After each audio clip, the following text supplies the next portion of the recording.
Did you know you can set up unlimited alarms with iOS shortcuts with just one single click? So instead of setting 10 different alarms, which I know you do because I've been there, you just have to set up one time. So you got to figure out three things. How many times do you usually set alarm when you have to wake up at 10 o'clock, for example? So are you setting up 4 times, 10 minutes before, 5 minutes before, 5 minutes after, and then 10 minutes after? Or are you setting it more than that time? So write it down, figure out how many times it's done.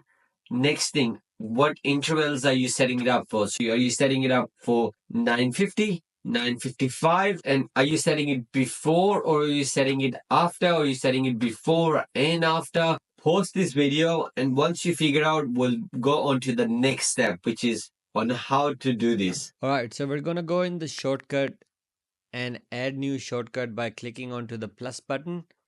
I'm going to rename this shortcut auto alarm. I will then go and search for ask for input, and I'm going to change the text to time. And then in the prompt, I'm going to type, when do you want to wake up? And then I'll run the shortcut and I'll select the time, 10 o'clock. And there you go. You can see the result that it returns us the time. I'm then going to go and search for dictionary. This is where we can store multiple values. And I'm going to add new item and click onto the number. And I'm going to type number of alarms with underscore. You can name your variables as you wish. You can have a shorter name for easy access. Like you can type num, and I'm going to type 4 there. And then into the second one, I'm going to type gap between alarms with the underscore again. And I'm going to type 5 there. So let me stop here and explain what I want to do. Remember there was 3 things we needed to consider before making a shortcut. Here in dictionary, I've mentioned 2 of them, which is number of alarms is the first item in the dictionary. And that's is how many alarms I want to set. So I want to set 4 alarms, which is number of alarms in the dictionary. And the second one is time between intervals, which is the gap between alarms. Third one, we're going to look into the next step. I'm then going to go and search for repeat actions. I'm going to hold on to one time and then select variable, and then I'm going to choose dictionary.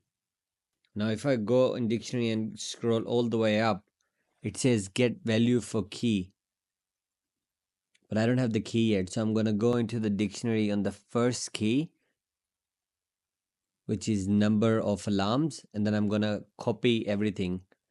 So if it's too much, you can have short names just so you don't make mistakes. Then I'm going to go into a dictionary again, paste the value. Just make sure you press return so that it registers it, otherwise it won't. And then I'm going to search text. I'm going to move that into repeat block just by holding it and select variable here, repeat index. This is just for demonstration so that you can see. I'm going to run the shortcut now and just select anytime. When I click onto the list, you can see 1, 2, 3, 4. This is because repeat index tracks the number of time it's been run and it returns that value. So if it's run the second time, it returns 2. So we're going to use that for the next step. I'll then search for calculate and drag that into repeat block. I will use the gap between alarms variable now, and I'll copy that first because I know I have to paste it.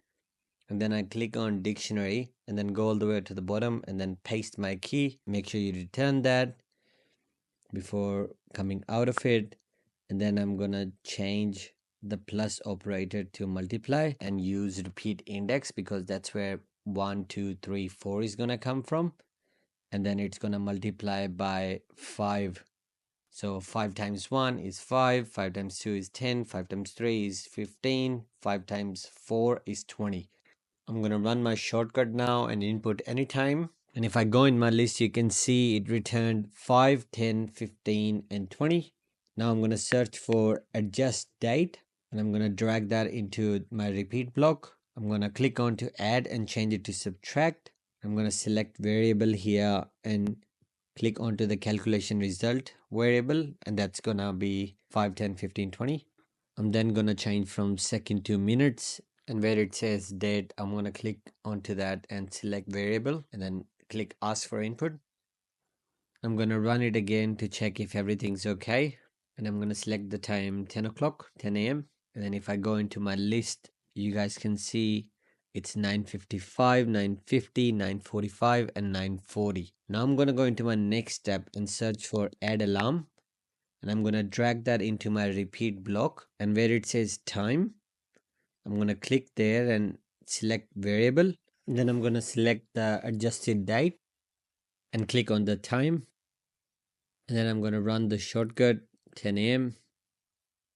And let's see what we got as a result. So if I go in my list, I got alarm set for 9:55, 50, 45, and 40. And if I go in my alarms clock, you guys can see there's 4 alarms there. If you do enjoy what I post, don't forget to subscribe.